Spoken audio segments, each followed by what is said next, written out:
You are listening to Unravel with Natalie Denise.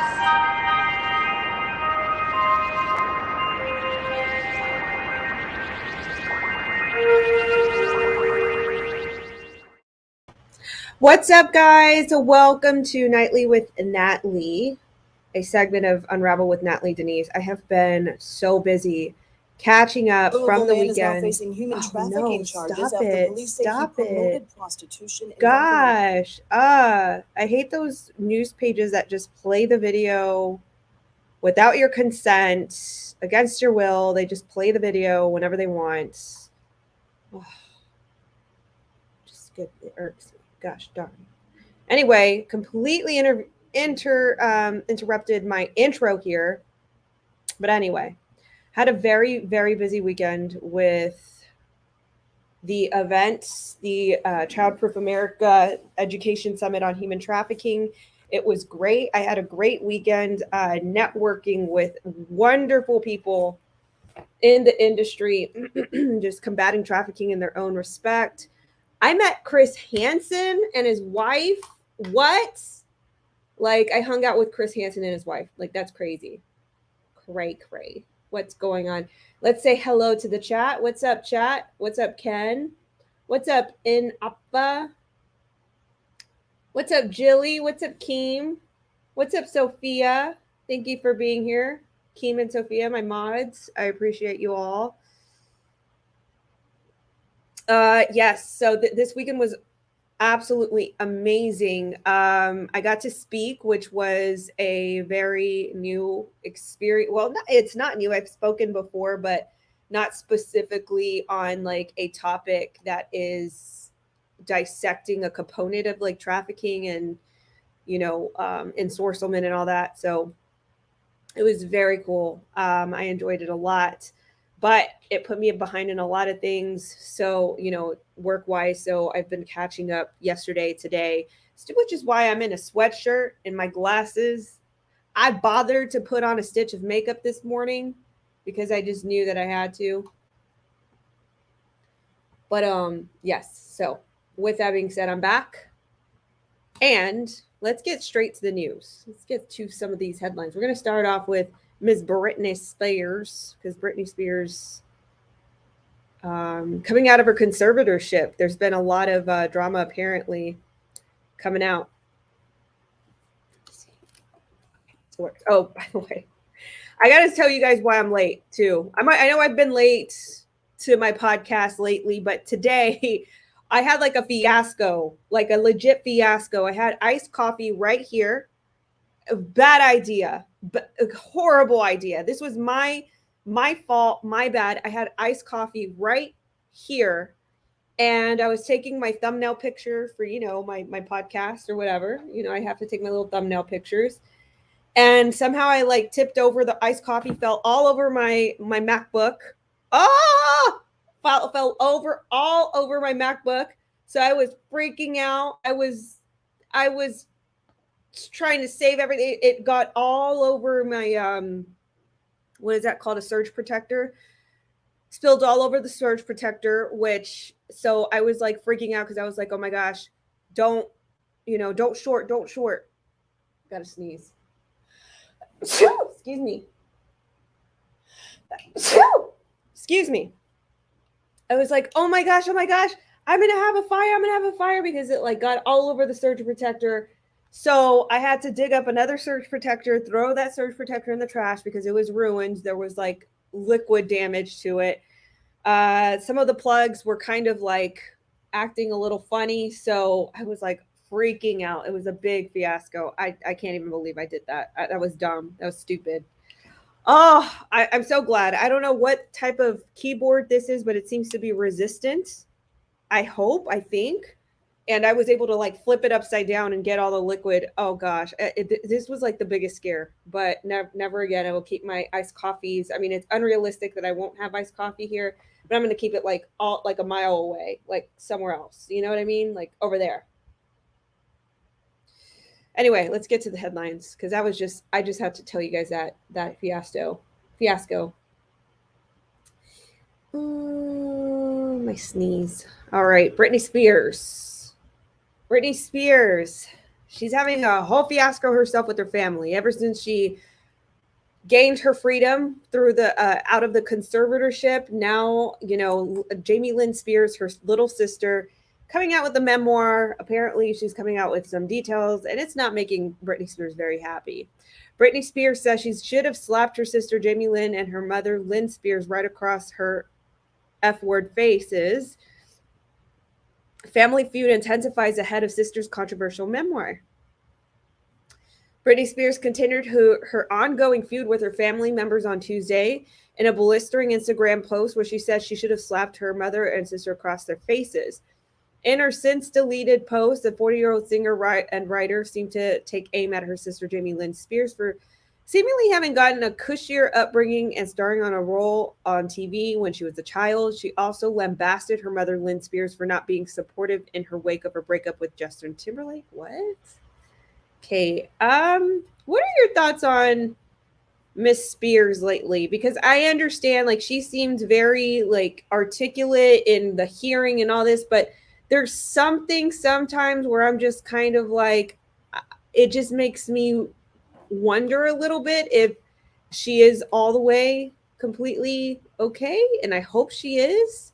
I understand also that all of this could have been very, very traumatic in her experience with the conservatorship, but there's just very certain things because drawing out a memory from all the way from Justin Timberlake is wow.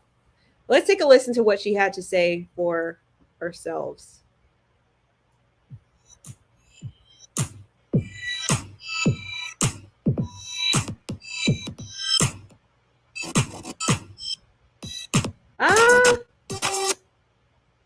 Okay, I guess this is not it. I guess this was just a random post. So this is what she had to say. Britney's last post featured a stock photo of sweet holiday drinks, which seemed to be a dig at her sister, who she wrote was enjoying similar beverages. She recounted seeing her sister lounging at home after she returned from her split with Timberlake in 2002. She continues, I flew home to Jamie Lynn on the couch watching her TV shows right after Justin and I broke up. I was ghost there, she wrote. I had worked my whole life and didn't know how to be served by my mama. Sit there and get served chocolate milkshakes, and she perfectly crushed ice with the secret chunky sugar. Meanwhile, Jamie Lynn is 12. She indulges with TV for hours, then goes to lay out on a raft at the pool. The singer added that she was in shock because never in her life, adding that Timberlake's family was all I knew for many years. Continued on. Oh, this is the drink that she started. That actually looks good. Louisville man is now facing human trafficking charges after police exiting because you don't know how to respect me. My goodness. That page was so disrespectful. The toxic singer seems to imply that her fame may have played a role in Jamie Lynn joining the main cast of Nickelodeon's kid-friendly sketch comedy series All That in 2002. I mean, I thought that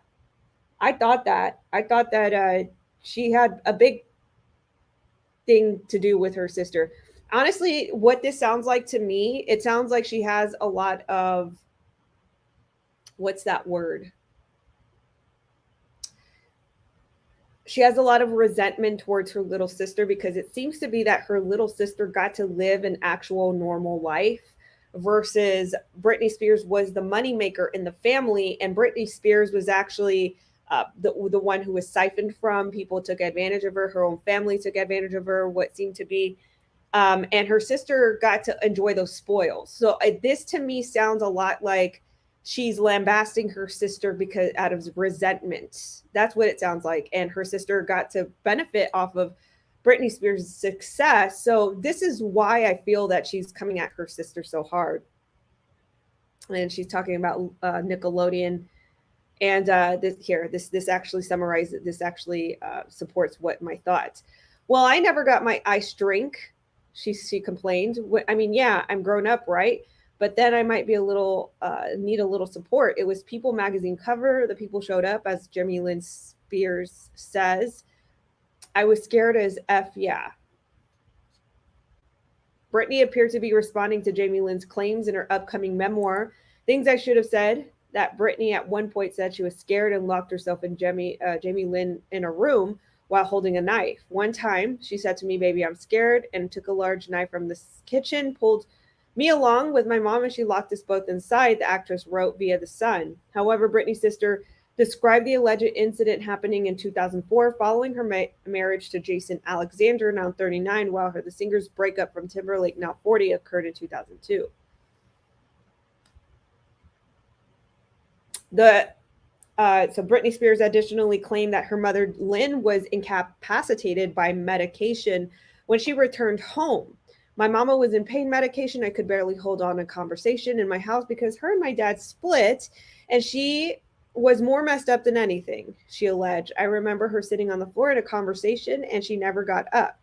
Spears reserved her harshest words for her sister and mother in the conclusion of her lengthy caption.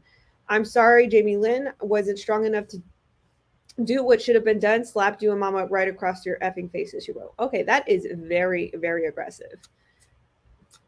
Obviously, there's a lot of things that are not worked out within the Spears family, which I'm sure will be a public spectacle for us all. But you know what?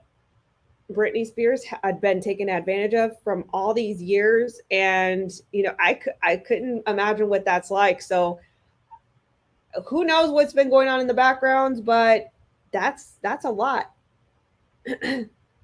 Jilly says, "I'm sure she went through programming." I'm sure so too. I'm sure. Let's pivot on to the next story coming from the Daily Mail. Harry and Meghan are setting up a complex network of 11 companies named after the Duchess Freckles, Pekka, a South American river, Orinoco, and their baby moon, Hampshire, all based in tax haven, Delaware. Weird.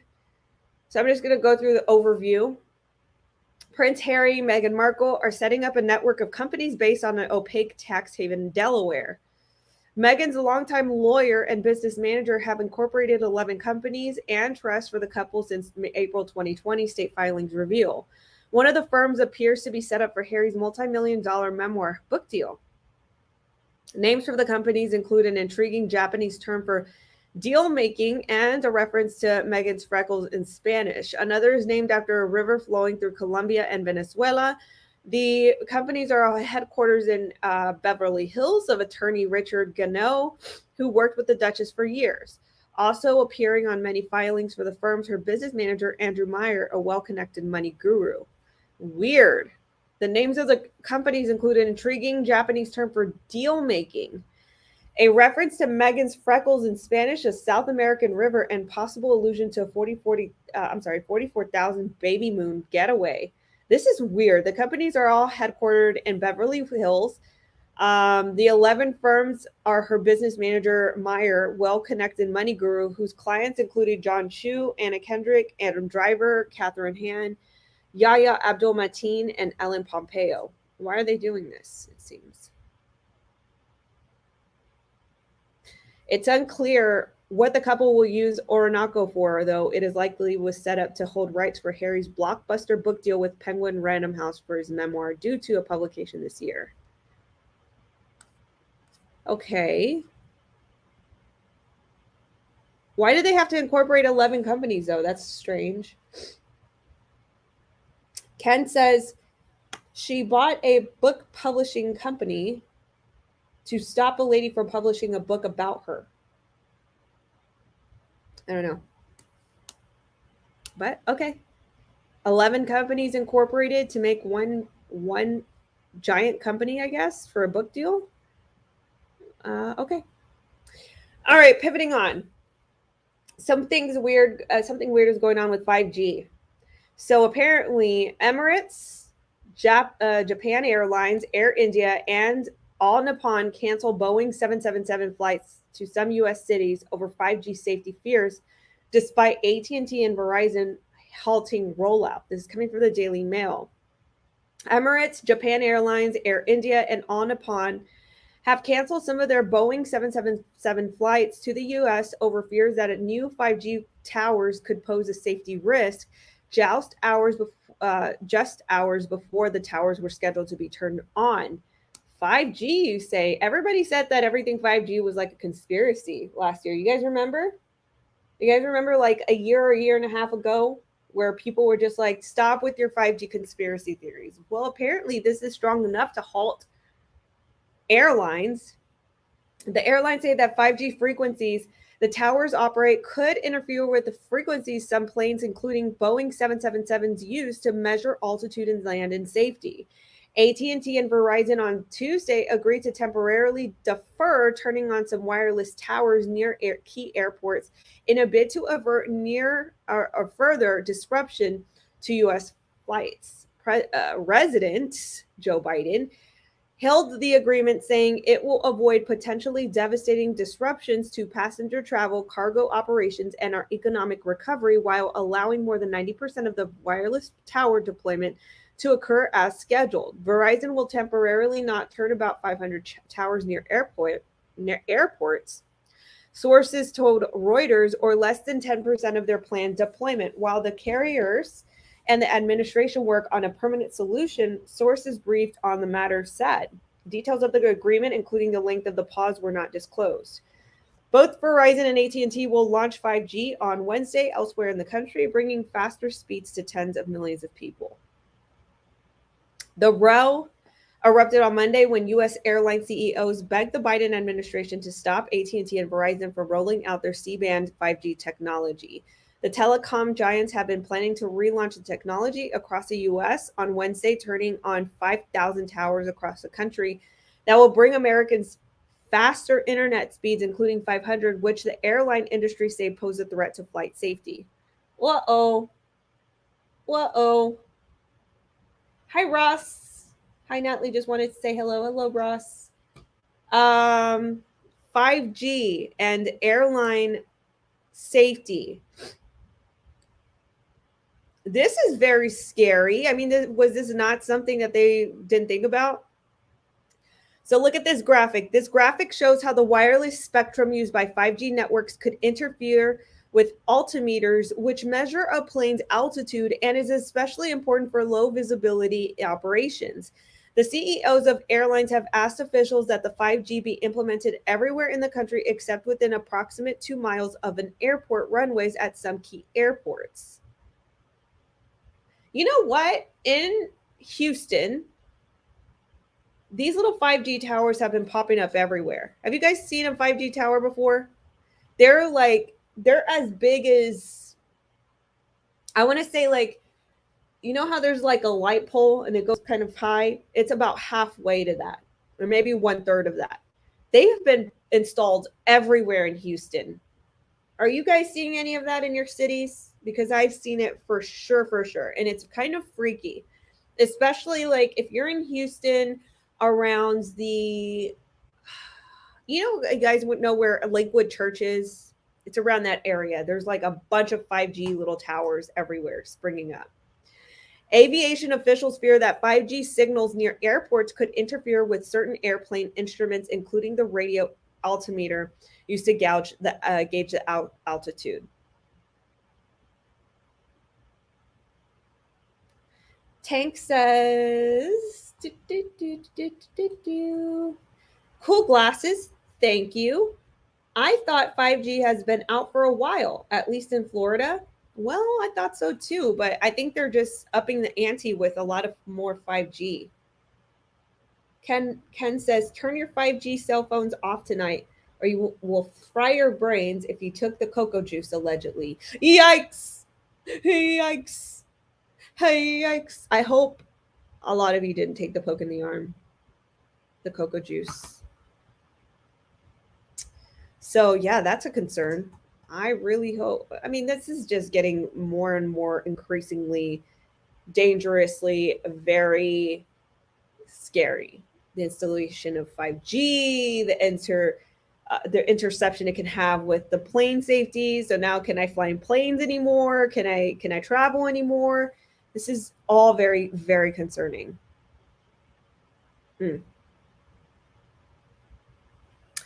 All right. So you guys know that with the Cocoa Planpocalypse,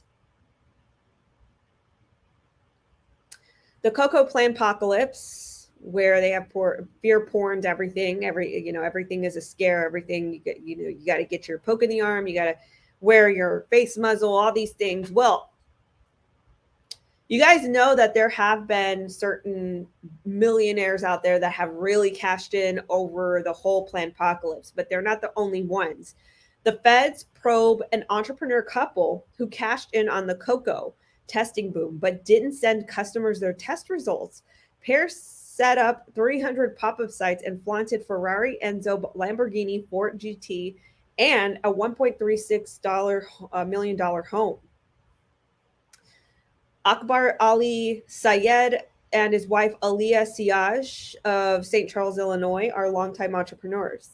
The couple's Center for Cocoa Control Company is under federal investigation after numerous complaints. Some customers say they never received results, and some say they got negative test results via email before they had even taken the test.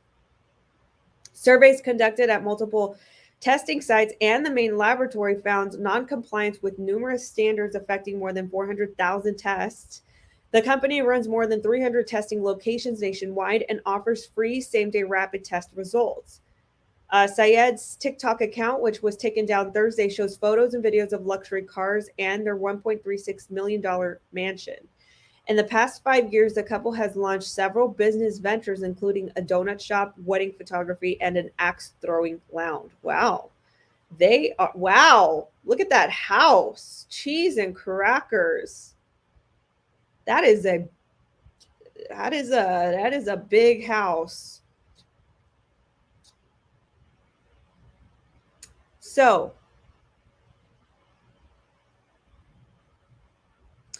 the company began to experience trouble at the end of 2021 when the Optimus Prime variant caused a surge in cases, according to USA Today. As testing increased, the CCC reported became overwhelmed, revealing cracks in the company's system. Frustrated customers took to social media, Google, and the Better Business Bureau to complain about their experience with the company's sketchy testing sites, many of which are pop-ups in sheds, storage units, and empty storefronts. Shady. Others complained of delayed results or no results at all, calling the company, which has the Better Business Bureau lowest company customer review rating, a scam. There is a ton of red flags that this company was a data mining scam. Uh-oh.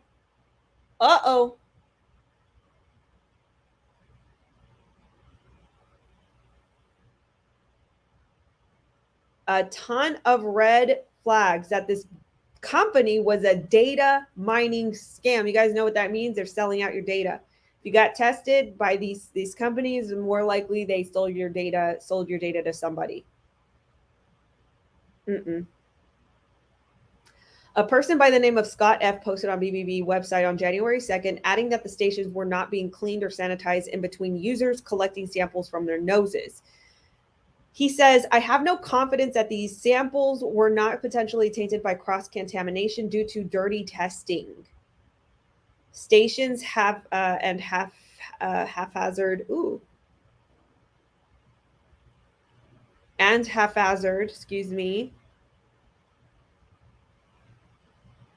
collection practices, he wrote. The complaints date back to November 2021 when someone identified as Just D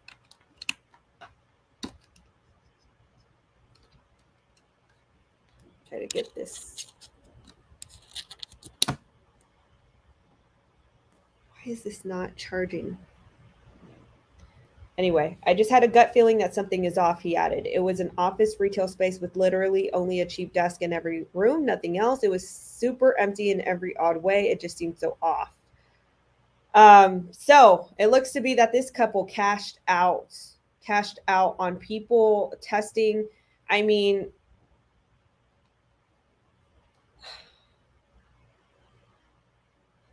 I stay away from everything of the sort, if that makes any sense. I just don't do any of that. Not the poke in the arm, not the testing. Like, whoops! How long have I been without this? Okay, I just noticed that this was off. Yeah, I just don't do anything of the sort. Poke in the arm, testing, anything like that. All right, so let's pivot on to the daily traffic, where I bring you guys the latest in human and sex trafficking news. Come on, charge. Let me get this computer charging really quick. Sorry.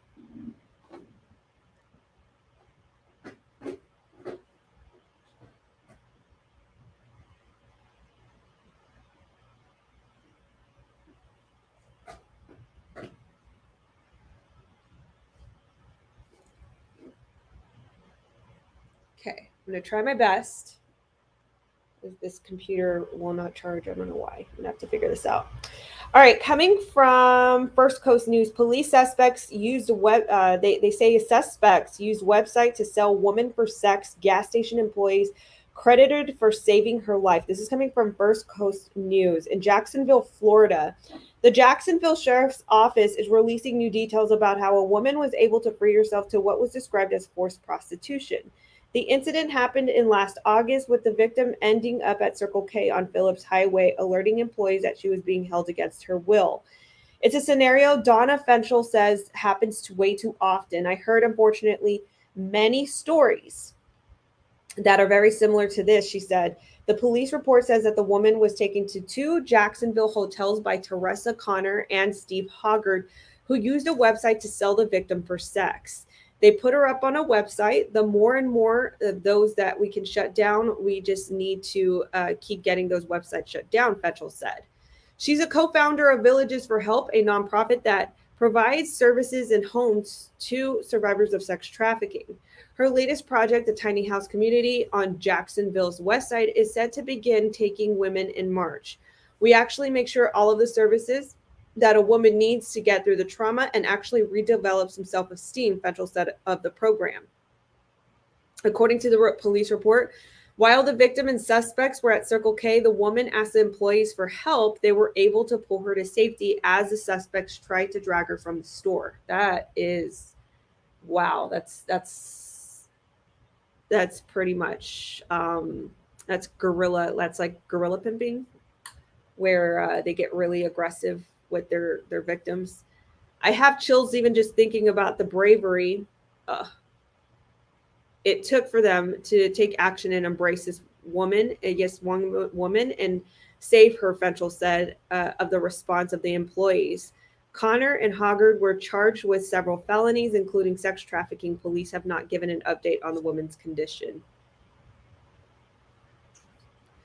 All right. And then the next story coming from Toronto Sun, a Toronto couple has been arrested and charged following a lengthy sex trafficking investigation.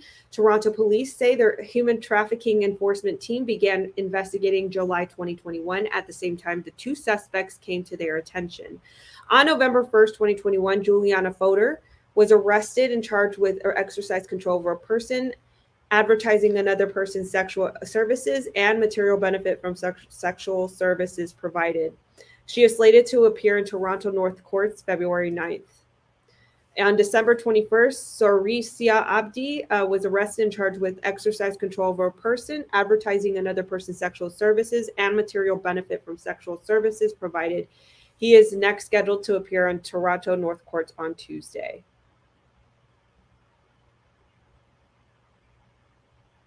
All right, wanted. A police looking for a sex offender with open warrants related to an incident at church. This is coming from my40.com.